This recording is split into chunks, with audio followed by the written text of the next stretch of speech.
Aujourd'hui, les juges sont face à une demande qui n'existait pas il y a encore quelques années, c'est-à-dire cette demande de reddition de comptes. Et cette demande, on l'a toujours formulée auprès des politiques. Ça ne date pas de Nicolas Sarkozy. Moi, je m'étonne qu'on soit étonné par ce qui se passe.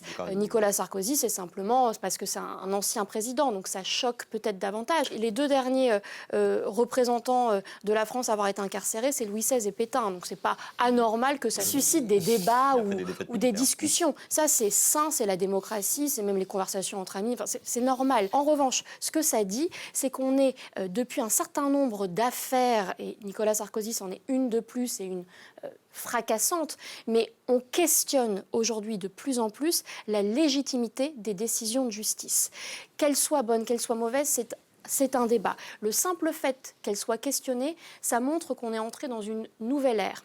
Jusque-là, la crise de défiance, elle s'intéressait d'abord à nos institutions, l'exécutif et le législatif. Donc aux politiques. Et aujourd'hui, le judiciaire est tout autant concerné par cette question de la défiance et de la méfiance des Français. Donc face à ça, il y a deux attitudes. Dire « ça ne vous concerne pas, la justice a tranché, c'est comme ça et pas autrement », ça ne suffit pas. Et dans une démocratie, ce n'est pas sain non plus.